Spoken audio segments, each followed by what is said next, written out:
కాలములో మరలా 70 ఏళ్ల తరువాత యెరూషలేముకు నడిపింపబడి మందిరాన్ని కట్టుకోవటానికి ఒక భక్తుడు 70 సంవత్సరాల తన ప్రార్థనా జీవితాన్ని నిన్నటి దినం మనం ఆలోచించాం.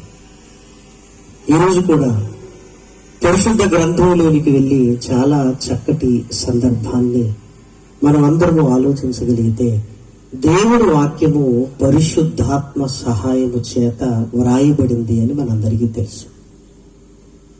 మనుషులు రాసిన పుస్తకాల్ని చదివితే అర్థం చేసుకోగలం, కానీ దేవుడు రాయించిన ఈ లేఖనాలను అర్థం చేసుకోవాలంటే కేవలం చదువు వస్తే కుదరదు.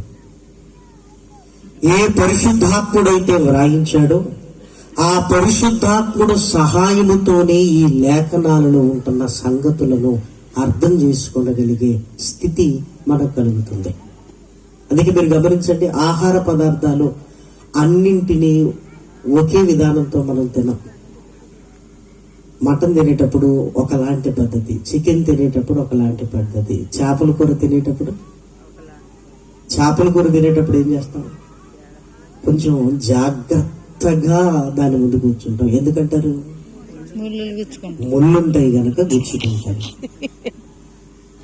ఒక తినే భోజనం దగ్గరనే ఒక ఆలోచన నుండి జాగ్రత్తగా తినాలి అనుకున్నప్పుడు మరి జీవవాక్యము, పరిశుద్ధాత్మ ప్రేరణతో వ్రాయబడిన వాక్యాన్ని ధ్యానించేటప్పుడు కూడా చాలా ఆలోచన కలిగి ఉన్నప్పుడు, లేఖనాలలో ఉంటున్న మర్మం అర్థమైనప్పుడు ఏమంటే లోకం అంతా చిన్నదిగా కనపడుతుంటది. ప్రేమల వాళ్ళ ఈరోజు లోకాన్ని మనం అసహించుకోకపోవడానికి కారణం అది గొప్పగా కనబడుతుంది. కానీ లోకాన్ని ఎప్పుడు అసహించుకుంటామంటే లేఖనాలలో ఉంటున్న సంగతులు మనకు గొప్పగా అర్థమవుతున్నప్పుడు దాని ముందు లోకాన్ని మనం పెట్టుకోగలిగితే లోకం ఎలా కనపడుతుంది? మనకి చాలా చిన్నగా కనపడుతుంటది. కాబట్టి అలాంటి ఆలోచన దృక్పథంతో ఈరోజు కూడా ఒక మంచి విషయాన్ని మనం చూడగలిగితే, నిర్గమాకాండము 2వ అధ్యాయము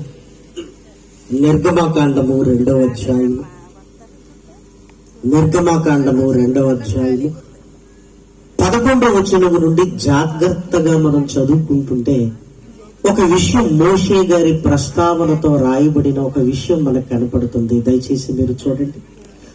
ఆ దినములలో మోషే పెద్దవాడై తన జనుల యొద్దకు పోయి వారి భారములను చూచెను. అప్పుడు అతడు తన జనులలో ఒక హెబ్రీయుని ఒక ఐగుప్తీయుడు కొట్టగా చూచెను. అతడు ఇటు అటు తిరిగి చూచి ఎవడునూ లేకపోగా ఆ ఐగుప్తీయుని చంపి ఇసుకలో వాణ్ణి కప్పెట్టెను. మరునాడు అతడు బయట నడిచి వెళ్ళుచుండగా హెబ్రీయులైన మనుషులిద్దరూ పోట్లాడుచుండిరి. అప్పుడు అతడు అన్యాయము చేసిన వానిని చూచి, నీవేళ నీ పొరుగు వానిని కొట్టుచున్నావని అడుగగా, అతడు, మా మీద నిన్ను అధికారినిగాను తీర్పరిగాను నియమించిన వాడు ఎవడు? నీవు ఆ ఐగుప్తీయుని చంపినట్లు నన్నును చంపవలనని అనుకొనుచున్నావా నేను?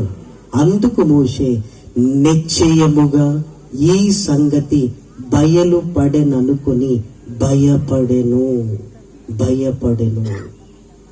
ఫరో ఆ సంగతి విని మోషేను చంపజూచును గాని మోషే ఫరో ఎదుట నుండి పారిపోయి మిద్యాను దేశములో నిలిచిపోయి ఒక బావి యొద్ద కూర్చుండెను. మోషే గారి జీవితంలో జరుగుతున్న అనేకమైన సంఘటనలు మనకు అవుట్లైన్ గా తెలుసు. అంటే మోషే గారు పుట్టినప్పుడు ఫరో ఒక చట్టాన్ని చేశాడు. భయపడ్డారు, 3 నెలలు దాచారు, జమ్ము పెట్టెలో వీళ్ళు వేశారు. తర్వాత ఫరో కుమార్తె స్నానానికి వచ్చింది, పెంచుకుంటానని అడిగింది అని. కానీ ఒక్కొక్క విషయాన్ని ధ్యానించగలిగితే ఏమండి, భక్తుల జీవితాలలో చాలా విషయాలు దేవుడు మనకు నేర్పించాలి అనుకుంటున్నాడు ఆయన. ఇందులో మనం నేర్చుకోవలసింది ఏంటి అని జాగ్రత్తగా ఈ నిర్గమకాండమును ధ్యానించగలిగితే మొదటి విషయం ఏంటి అంటే, మోషే పెద్దవాడై అన్నాడు. పెద్దవాడు అంటే ఎంత వయసు ఉండొచ్చు? పెద్దవాడంటే ఎంత వయసు ఉండొచ్చు? తరువాత జనుల యొద్దకు పోయి వారి భారములను చూచెను. ఏమంటే పెద్దవాడైన తర్వాత వెళ్ళాడు అంటే అప్పటి వరకు ఆయన ఏం చేస్తున్నాడు? అసలు అప్పటి వరకు ఇశ్రాయేలీల భారములు చూడలేదా? చూడగానే ఐగుప్తీయుల్ని చంపి ఇసుకలో పాతి పెట్టాడు. ఇద్దరు హెబ్రీలు పోట్లాడుకుంటుంటే మీరెందుకు పోట్లాడుకుంటున్నారు, మీరు సహోదరులు కదా అన్నప్పుడు, నిన్న ఐగుప్తీయుల్ని చంపినట్టు మమ్మల్ని కూడా చంపుతావనగానే మోషే ఏమన్నాడంటే, ఈ సంగతి ఖచ్చితంగా ఫరోకు తెలుస్తుంది అని భయపడ్డాడు. అంతేకాదు అక్కడి నుంచి పారిపోయాడు అని లేఖనాలలో వ్రాయబడింది.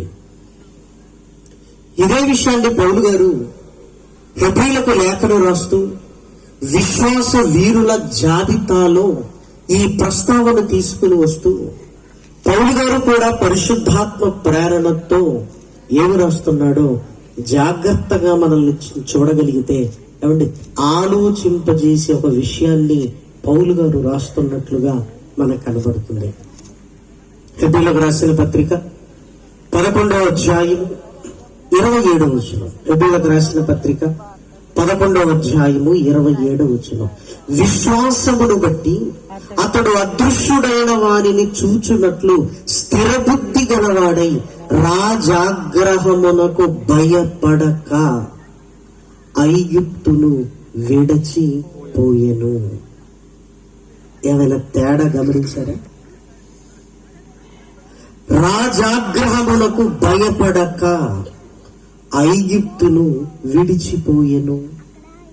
ఐగుప్తును విడిచిపోయెను. ఒకే సందర్భాన్ని నిర్గమకాండంలో వ్రాయబడినది, హెబ్రీలకు రాసిన పత్రికలో వ్రాయబడినది గమనించగలిగితే, నిర్గమకాండంలో భయపడెను, ఐగుప్తును విడిచి పారిపోయెను అని రాయబడింది. పౌలు గారు మరణ విషయాన్ని మోషే గారిని గురించిన ప్రస్తావనను తీసుకుని వస్తూ రాజాగ్రహమునకు ఆయన భయపడలేదు.